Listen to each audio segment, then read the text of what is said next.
Good morning, ladies and gentlemen. Welcome to the Rangers Respite. I'm Philip, and today is Friday, and that means it is time for a Whiskey Library review. This is number 46, which means in roughly 2 weeks, I'm going to be getting to the big number 50. So I'm not sure what I'm going to do to commemorate 50 episodes, but I'm sure I will come up with something. In the meantime, if you like the show, you like what I do, you'd like to see more.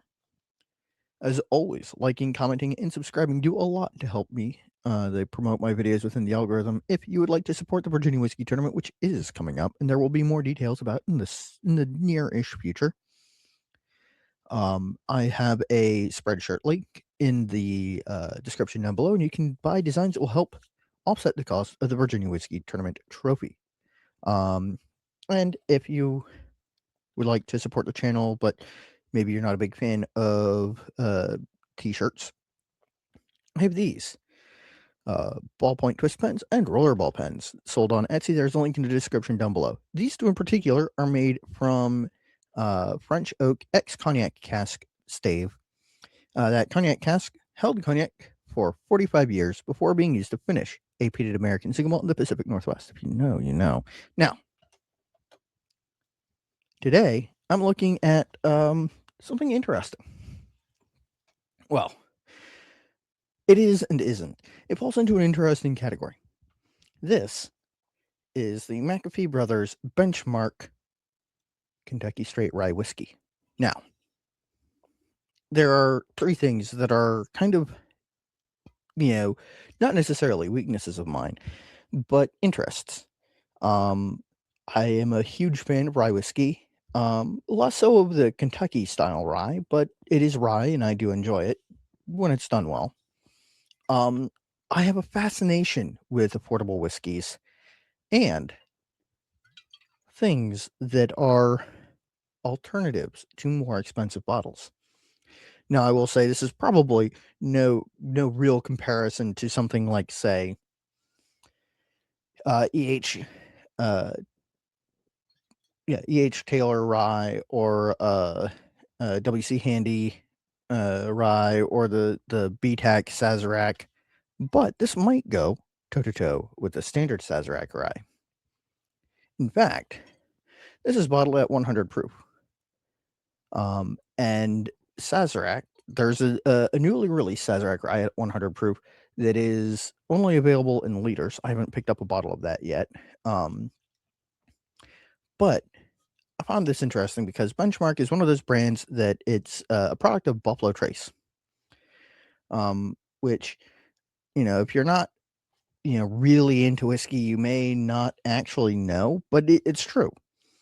Um, and Uh, so, like, Benchmark is frequently sort of proffered as a poor man's Weller or a poor man's Blanton's or a poor man's Buffalo Trace, and frankly, it's probably much closer to Buffalo Trace than any of the others. But even so, there are some benefits, like, you know, foolproof, which is 125 proof. It's under $30.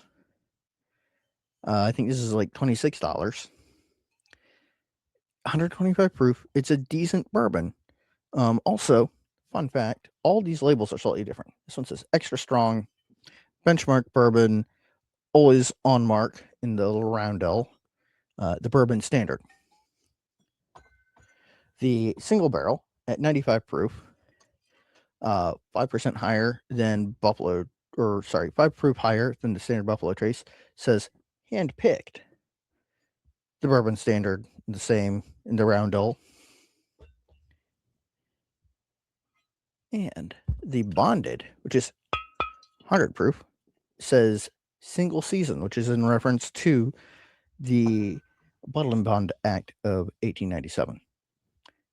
But how does the rye stack up? I mean, you've heard my thoughts on some of those. How does the rye stack up? First of all, decent color. It is bottled at 100 proof, and it is a straight whiskey with no age statement. Therefore, it is probably just about 4 years old. On the nose, frankly, very bourbony. This is one of those things where it's, almost unfair. Okay, I'm getting more of the rice spice now. This is somewhat reminiscent of the Baby Saz. I'm gonna move my mic a little bit farther away from me because I think that my S's are getting a little bit sharp. You know what I meant? Yep, definitely has that Sazerac note.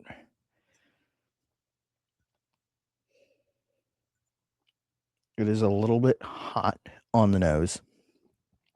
It is very bourbony. There's that classic Sazerac rye spice in there.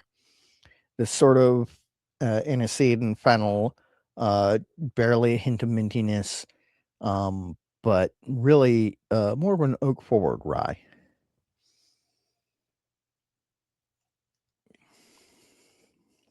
Mm.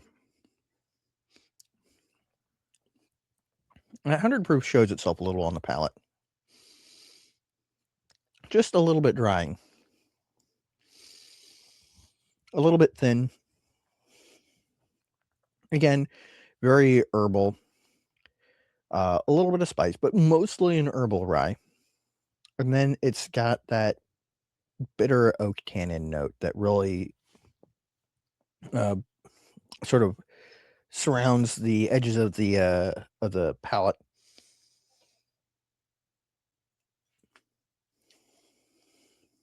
Hmm.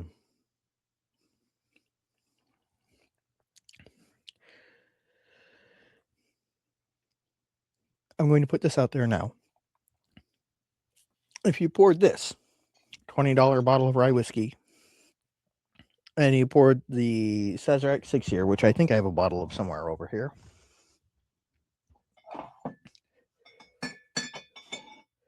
Yes, I do.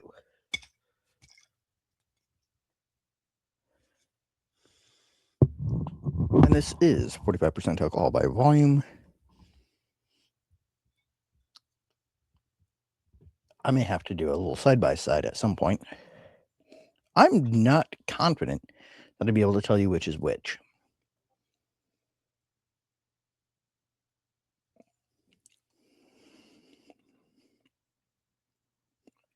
Mm. There is, I think, just a little note of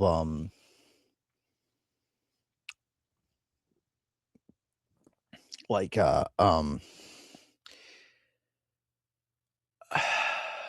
if you've ever encountered like a food, like a hot food that's served in a cardboard container, like maybe fast food, that has a fairly neutral flavor profile, and you let it sit for like say 15-20 minutes while you're driving home, and then you eat it, and it's got a slightly like wet cardboardy taste.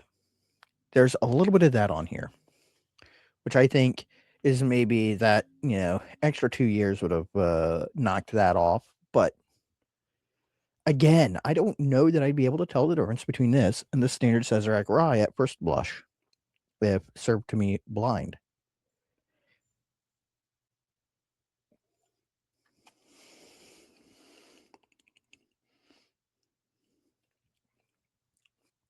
Coat my palate with it nicely.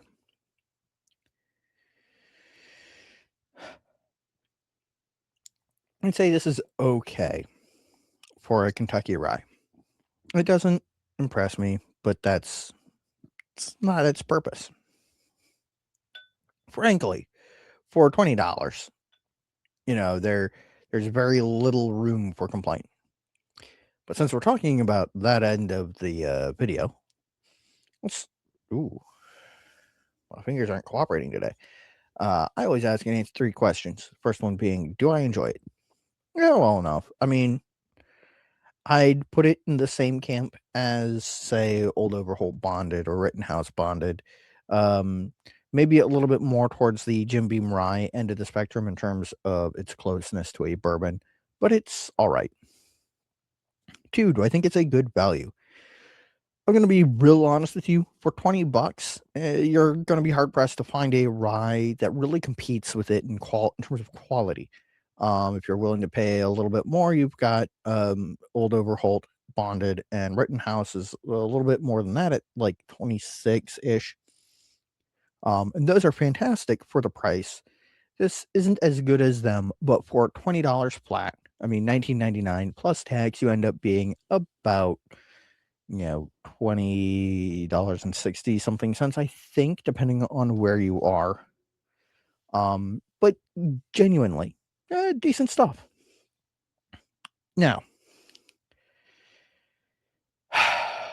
the final question is, do I recommend it? If you like rye, maybe not.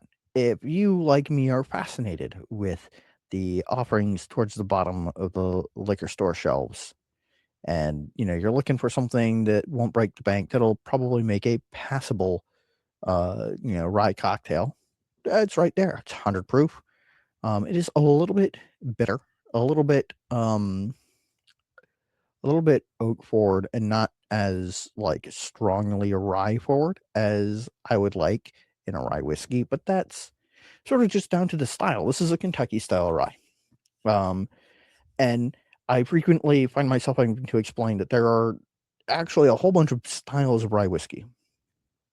And maybe I'll make that its own video. In fact, I'm sure that I will, because I am at just over 10 minutes and I don't want to waste any more of your time.